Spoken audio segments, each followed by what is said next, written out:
So welcome to my class. We are continuing on with measures of dispersion, and in measures of dispersion we have been talking about the we finished with range, quartile deviation, mean deviation and standard deviation.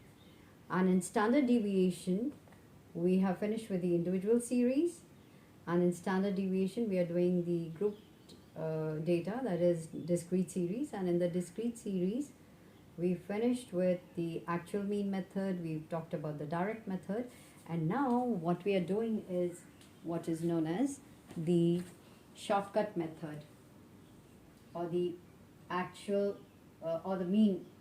Yeah, so we are taking the assumed mean method. Okay, so assumed mean. So this is the assumed mean. Here we've taken 8 as assumed mean. So quickly, let me just go ahead with this. Let me just take you to the formula straight away.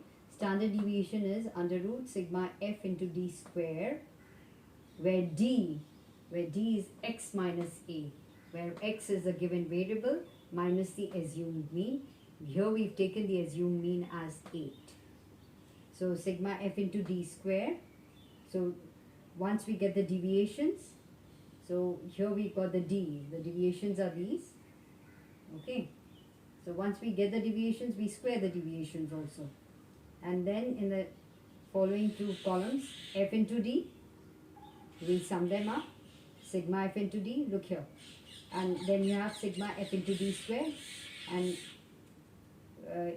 with corresponding to each variable and frequency we do, and then we also sum it up. So sigma f into d upon sigma f the whole square. So once again, let me just go step by step so that you're able to understand. I've taken the same data which I took for the actual mean method, which I took for the direct method. Now I'm taking the shortcut method, which is also known as the assumed mean method.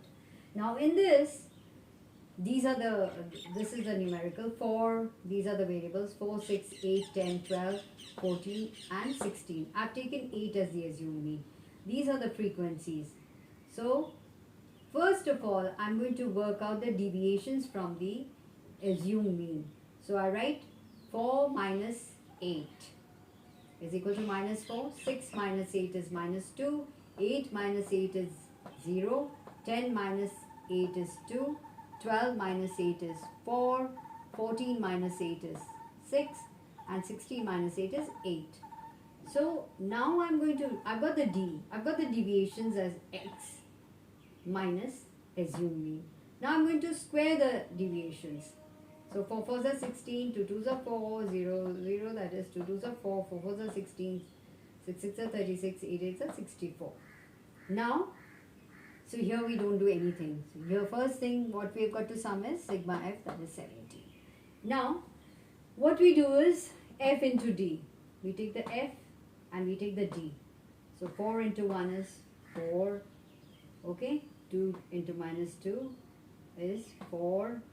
3 zeros are 0. 5 into 2 is 10. 3 into 4 is 12. 2 into 6 is 12. 8 ones are 8. So f into d. Then what I do is I add them up and I got 34.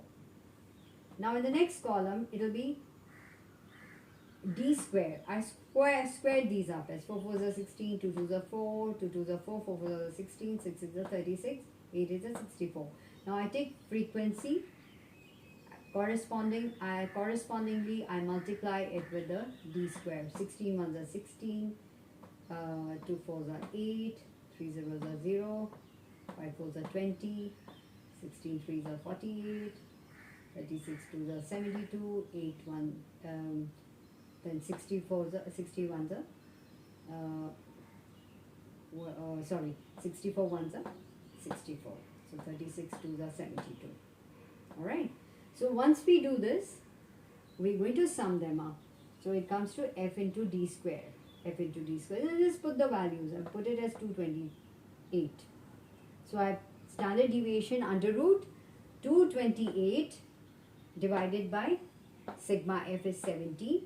minus sigma f into d has worked out to be 34, divided by sigma f is 17 the whole square. So standard deviation is 13 point, we just calculate 13.41 minus 4. So standard deviation under root 9.41, and when you find out the square root, it is 3.06. So standard deviation is 3.06. And if I want to find out the coefficient of standard deviation, then you have to find out the actual mean. So standard deviation upon actual mean. So for this, what we did was sigma f into x, and then sigma f, and that is 170 by 17 is equal to 10. So that's how we got 0.306. So with that, again, let me repeat myself. Do this in your notebook. One more thing you can do, because for actual mean, what I did was I have not really shown. You can, because we've done it.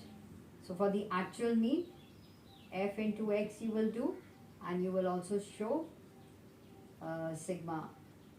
This is sigma f, and then that is 17, and you will also show f into x, because you have to, if you want to get coefficient of standard deviation, then it is a must that you get f into x. So 4 ones are 4, okay, f into x, 6 2s are 12, 8 3s are 24, 5 10s are 50, etc. So this is how, and you get 170. Alright.